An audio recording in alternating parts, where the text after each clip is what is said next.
नमस्कार, मैं अंजना और आप देख रहे हैं सुधांशु दर्पण। आइए बढ़ते हैं इस वक्त की बड़ी खबर की ओर। अवैध आव्रजन पर ट्रंप की नीतियों के साथ भारत, कहा गैरकानूनी तरीके से अमेरिका गए भारतीयों को लौटना चाहिए स्वदेश। अमेरिका के नवनिर्वाचित राष्ट्रपति डोनाल्ड ट्रंप भारत को और प्रधानमंत्री नरेंद्र मोदी को अपना मित्र बताते हैं, लेकिन कई जानकार मान रहे हैं कि आव्रजन, H-1B वीजा और कारोबार को लेकर ट्रंप की नीतियां भारत के हितों के खिलाफ जा सकती हैं। ऐसे में भारत के विदेश मंत्रालय ने परोक्ष तौर पर ट्रंप की आव्रजन नीतियों का समर्थन किया है और कहा है कि भारत कानूनी तौर पर आव्रजन को बढ़ावा देने की नीति के साथ है। इसके साथ ही विदेश मंत्रालय ने गैर कानूनी तौर पर अमेरिका में रहने वाले भारतीयों को स्वदेश लौटने की भी सलाह दी है। भारत को ट्रंप की सख्त आर्थिक नीतियों से भी कोई खास समस्या होती नहीं दिखती और सरकार के भीतर ट्रंप की आर्थिक नीतियों पर विमर्श करने के साथ ही अमेरिका के साथ आर्थिक संबंधों को ज्यादा से ज्यादा मजबूत करने की तैयारी भी चल रही है। हमारी नीति यह है कि गैर कानूनी आव्रजन को बढ़ावा नहीं देते भारत। विदेश मंत्रालय के प्रवक्ता रणधीर जायसवाल से जब पूछा गया कि क्या ट्रंप प्रशासन की आव्रजन रोकने की नीति का भारत पर असर होगा, तो उनका जवाब था, हमारी नीति यह है कि गैर कानूनी आव्रजन को बढ़ावा नहीं देते हैं। हम चाहते हैं कि कानूनी तौर पर हमारे लोग बाहर जाएं। भारत को प्रशिक्षित श्रम को लेने की वैश्विक राजधानी माना जाने लगा है। हमारे नौजवान इंजीनियर प्रोफेशनल पूरी दुनिया में जा रहे हैं। हम चाहते हैं कि हमारे लोगों के लिए और अवसर खुले। इससे दूसरे देशों के साथ कारोबार व अन्य क्षेत्रों में भी संबंध मजबूत होते हैं। इसके बाद जायसवाल ने कहा कि जिनके पास सही दस्तावेज नहीं है और वे अमेरिका में अवैध तौर पर रह रहे हैं तो उन्हें वापस आना चाहिए। हम कानूनी तौर पर आव्रजन को बढ़ावा देने के लिए काम कर रहे हैं। इस बारे में अमेरिका से भी लगातार बात हो रही है। ट्रंप ने अपनी चुनावी रैलियों में अमेरिका में गैर कानूनी तरीके से आने वाले प्रवासियों को एक बड़े राजनीतिक मुद्दे के तौर पर पेश किया है। उन्होंने इस पर पूरी तरह से पाबंदी लगाते हुए सिर्फ वैध आव्रजन की अनुमति देने की बात कही है। ट्रंप के इन वादों के बीच एक रिपोर्ट आई है कि अमेरिका में अवैध तरीके से रहने वाले दूसरे देशों के नागरिकों में भारतीय नागरिकों की संख्या तीसरे नंबर पर है। अमेरिका के एक अधिकारी ने हाल ही में बताया कि वर्ष 2023 में 1100 भारतीयों को अवैध तरीके से अमेरिका में रहने का दोषी पाते हुए भारत भेजा गया है। अमेरिका हमारा दूसरा सबसे बड़ा कारोबारी साझेदार देश। ट्रंप की आर्थिक नीतियां खासतौर पर दूसरे देशों से आने वाले उत्पादों पर ज्यादा टैक्स लगाने को भी भारत के हितों के खिलाफ माना जा रहा है। इससे भारत अमेरिकी आर्थिक संबंधों पर संभावित असर के बारे में पूछे जाने पर जायसवाल ने कहा कि भारत व अमेरिका के आर्थिक रिश्ते काफी विस्तृत हैं। पिछले साल 2023 में 190 अरब डॉलर का व्यापार हुआ था। अमेरिका हमारा दूसरा सबसे बड़ा कारोबारी साझेदार देश है। हमारे बीच व्यापार से जुड़े कई मुद्दे हैं जिन पर बातचीत चल रही है। इन मुद्दों का समाधान निकालना है। अमेरिका ने विश्व व्यापार संगठन WTO में फंसे कई मामलों का आपसी सहमति से समाधान किया था। इसके अलावा भी कई मुद्दे हैं जिन पर गहन चिंतन और सहमति बनाने की जरूरत है। इसमें H-1B वीजा का मुद्दा भी है जो काफी महत्वपूर्ण है। बड़ी संख्या में भारतीय प्रोफेशनल अमेरिका में कार्यरत हैं। इसी तरह से प्रौद्योगिकी हस्तांतरण का मुद्दा है जिस पर हमें बात करनी होगी। इन सभी मुद्दों पर विमर्श के जरिए हम भारत अमेरिका के आर्थिक रिश्तों को मजबूत करने को लेकर तत्पर हैं। भारत अमेरिका संबंध बहुत विशेष और बहुआयामी। विदेश मंत्रालय अमेरिका में राष्ट्रपति पद के लिए हुए चुनाव के नतीजे घोषित होने के बाद भारत ने कहा कि वह वहां के लोगों के जनादेश की अभिव्यक्ति की सराहना करता है। वह अमेरिका के साथ साझेदारी को और मजबूत करना चाहता है। विदेश मंत्रालय के प्रवक्ता रणधीर जायसवाल ने एक सवाल के जवाब में ये बात कही। उन्होंने कहा कि अमेरिका भारत के संबंध बहुत विशेष और बहुआयामी है। उन्होंने कहा कि एक साथी लोकतंत्र देश के रूप में भारत अमेरिका में लोगों के जनादेश की इस अभिव्यक्ति का जश्न मना रहा है।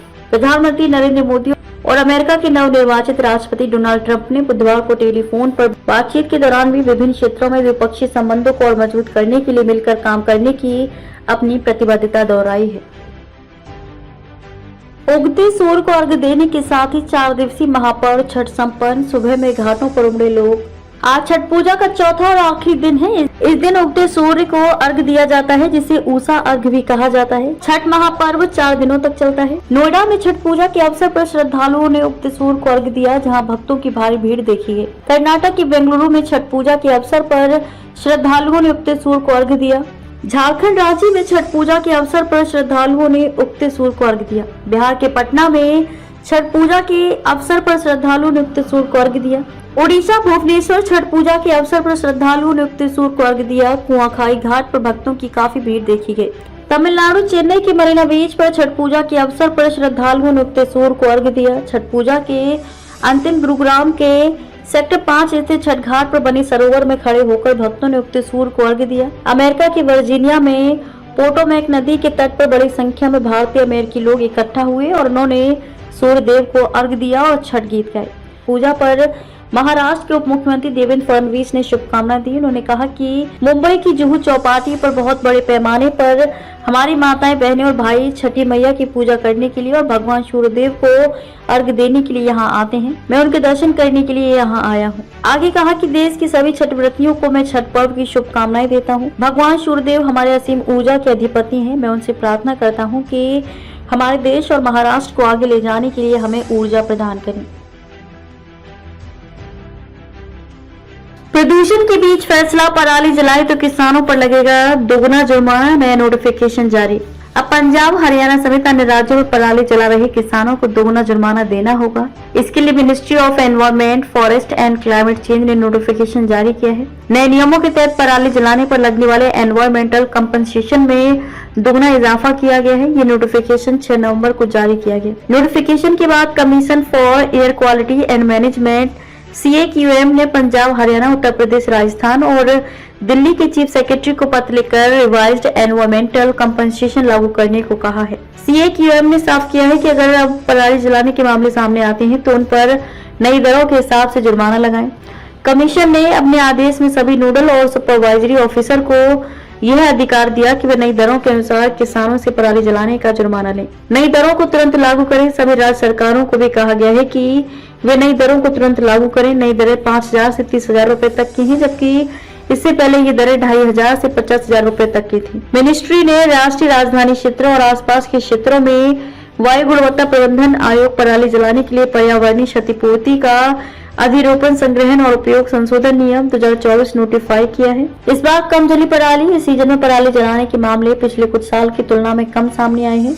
Agro ecosystem monitoring and modelling from space CREAMS के अनुसार 6 नवंबर को पराली जलाने के 6 राज्यों में 737 मामले सामने आए हैं। इनमें 286 पंजाब से, 9 हरियाणा से, 50 यूपी से, 72 राजस्थान से और 320 मध्य प्रदेश से सामने आए हैं।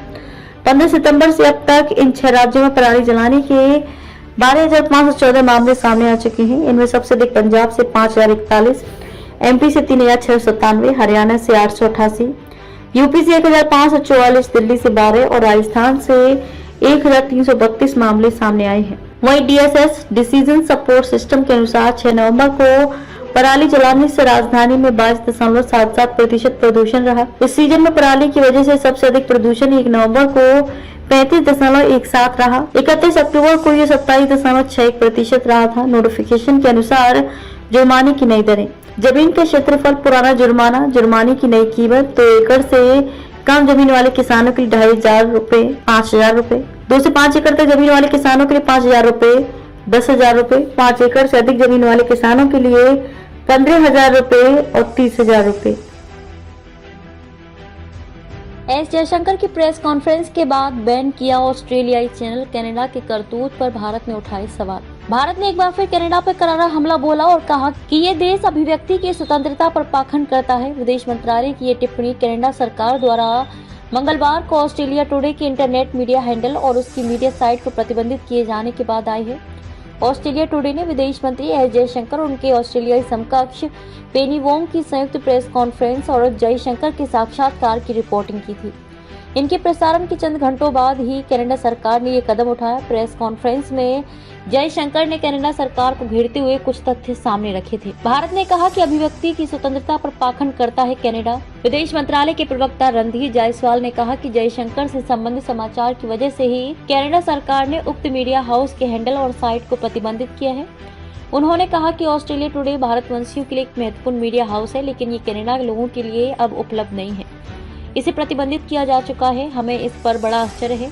ये कनाडा के पाखंड को बताता है। विदेश मंत्री जयशंकर ने उक्त प्रेस कॉन्फ्रेंस में 3 बातें कही थी। कनाडा बगैर किसी सबूत के आरोप लगाता है। कनाडा हमारे राजनयिकों की जासूसी करा रहा है, जो स्वीकार नहीं है। तीसरी बात उन्होंने कनाडा में भारत विरोधी तत्वों को मिल रहे राजनीतिक जगह के संदर्भ में उठाई थी। इस आधार पर आप सभी ये निर्णय ले सकते हैं क्यों उक्त मीडिया को वहां ब्लॉक किया गया है। भारतीय राजनयिकों की निगरानी की कड़ी निंदा की। जायसवाल ने कनाडा में भारतीय राजनयिकों की निगरानी की कड़ी निंदा करते हुए इसे पूरी तरह से अस्वीकार बताया है। उन्होंने कहा कि पिछले 1 साल या उससे भी अधिक समय में हमने भारतीय राजनयिकों पर हमले, धमकी, भय, उत्पीड़न जैसी घटनाएं देखी हैं और ये लगातार बढ़ रही हैं। जायसवाल ने कहा कि विदेश मंत्री ने भी इस बारे में बात की है। हमने इस मामले को कनाडा के साथ बड़ी मजबूती से उठाया है। जयशंकर ने ऑस्ट्रेलियाई समकक्ष के साथ भारत की सुरक्षा चिंताओं पर की चर्चा। विदेश मंत्री एस जयशंकर और ऑस्ट्रेलिया की उनकी समकक्ष पेनी वोंग के बीच विभिन्न भू राजनीतिक मुद्दों, जारी संघर्षों और भारत की सुरक्षा चिंताओं को लेकर चर्चा हुई। विदेश मंत्रालय ने गुरुवार को ये जानकारी दी। ये पूछे जाने पर कि क्या वोंग के साथ बैठक में कनाडा के मुद्दे पर चर्चा हुई, विदेश मंत्रालय के प्रवक्ता रणधीर जायसवाल ने कहा कि विदेश मंत्री ने ऑस्ट्रेलिया के साथ हमारी सभी सुरक्षा चिंताओं पर चर्चा की। उन्होंने कहा कि विदेश मंत्री ऑस्ट्रेलिया के 4 दिवसीय दौरे पर हैं। जब किसी देश के विदेश मंत्री विदेश जाते हैं तो वे भू राजनीतिक मुद्दों, क्षेत्रीय मुद्दों और वैश्विक मुद्दों पर बात करते हैं। उन्होंने कहा कि पश्चिम एशिया में क्या हो रहा है, रूस यूक्रेन मुद्दे पर स्थिति सुधारने के लिए क्या किया जा सकता है, इन सब पर चर्चा की गई। उन्होंने कहा कि भारत ने आगे बढ़ने के लिए वार्ता और कूटनीति पर जोर दिया है। गुरुवार को जयशंकर ने सिडनी में व्यापारिक समुदाय से बात की और उनके सीईओ की बैठक को संबोधित किया। अब तक के लिए बस इतना ही। फिर मिलते हैं एक ऐसी ही बड़ी खबर के साथ। तब तक के लिए नमस्कार और देखते रहिए सुधांशु दर्पण।